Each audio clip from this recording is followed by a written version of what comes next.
রোববার রাজধানীর শাহবাগে বড় শোডাউন করতে যাচ্ছে জাতীয়তাবাদী ছাত্রদল।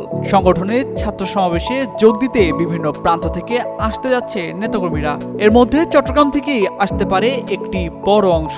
তাই নেতাকর্মীদের যাত্রাপথ সহজ করতে ২০ বগির একটি ট্রেন ভাড়া করা হয়েছে সংগঠনের পক্ষ থেকে। রোববার সকাল ৭টা ১৫ চট্টগ্রাম থেকে ঢাকার উদ্দেশ্যে ছাড়বে ট্রেনটি, যেখানে বিএনপির ছাত্র সংগঠনটির প্রায় ১৫০০ নেতাকর্মী রওনা দেবেন বলে মনে করছেন শীর্ষ নেতারা। এই ট্রেনের ২০টি বগিতে আসন থাকছে ১১২৬টি। চট্টগ্রাম নগর ছাত্রদলের যুগ্ম আহ্বায়ক সাব্বির আহমেদ বলেন, শাহবাগের ছাত্র সমাবেশে যোগ দিতে চট্টগ্রাম থেকে ২০০০-এরও বেশি নেতাকর্মী ঢাকায় যাবেন। বিশেষ এই ট্রেনটির ভাড়া বাবদ প্রায় ১০ লাখ টাকা পরিশোধ করা হয়েছে বলে জানান তিনি। জানতে চাইলে রেলওয়ে পূর্বাঞ্চলের বিভাগীয় ব্যবস্থাপক এবিএম কামরুজ্জামান বলেন, ছাত্রদল বিশেষ ট্রেনের জন্য আবেদন করেছিল। নিয়ম অনুসারে রেল ভবনের অনুমোদন নিয়ে একটি বিশেষ ট্রেন বরাদ্দ দেওয়া হয়েছে। এর জন্য তারা ভাড়া পরিশোধ করেছে। এর আগে ১৯ জুলাই রাজধানীর সোহরাওয়ার্দী উদ্যানে সমাবেশের নেতাকর্মীদের আনা নেওয়ার জন্য ৪টি ট্রেন ভাড়া করেছিল বাংলাদেশ জামায়াতে ইসলামী।